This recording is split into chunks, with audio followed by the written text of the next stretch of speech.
প্রজাতন্ত্র দিবসের আগে নদিয়া সীমান্তের কাছে আন্ডারগ্রাউন্ড বাংকারের হদিশ। কৃষ্ণগঞ্জ সেক্টরের টুঙ্গি আউটপোস্টের কাছে মাটি খুঁড়ে 3টে বাংকারের হদিশ পেল বিএসএফ। উদ্ধার হয়েছে নিষিদ্ধ কাপ সিরাপের 60,000-এরও বেশি বোতল।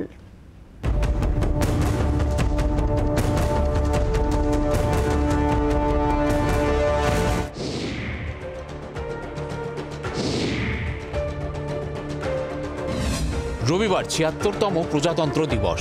তার আগে নদিয়া ভারত বাংলাদেশ সীমান্তের কাছেই মাটি খুঁড়ে বাংকারের হদিশ পেল বিএসএফ।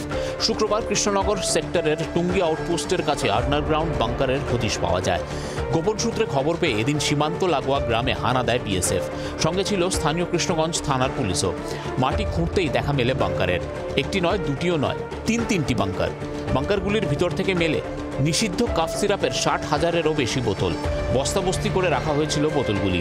বিএসএফের অনুমান, পাচারের জন্য বাংকারে নিষিদ্ধ কাফ সিরাপ মজুত করা ছিল। সুযোগ বুঝে তা বাংলাদেশে পাঠানোর ছক ছিল পাচারকারীদের। পদ্মাপাড়ে পালাবদলের পর থেকেই সীমান্তে নজরদারি বাড়িয়েছে বিএসএফ। তাই পাচারের আগেই বাজেয়াপ্ত করা হয়েছে বাংকারে লুকোনো নিষিদ্ধ কাফ সিরাপের বোতলগুলি। প্রজাতন্ত্র দিবসের আগে ভারত বাংলাদেশ সীমান্ত জুড়ে বাড়তি সতর্ক বিএসএফ।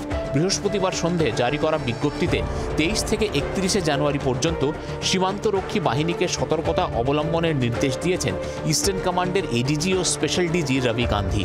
প্রয়োজনে রাতে বাড়তি জওয়ান মোতায়েনেরও নির্দেশ দিয়েছেন তিনি। এই অপারেশনের পোশাকি নাম অপস অ্যালার্ট। বিজ্ঞপ্তি জারির 24 ঘন্টার মধ্যে সীমান্তের কাছে আন্ডারগ্রাউন্ড বাংকারের হদিশ পাওয়াকে বড় সাফল্য হিসেবেই দেখছে বিএসএফ। পিয়ালি ও অনুপের রিপোর্ট, জি 24 ঘন্টা।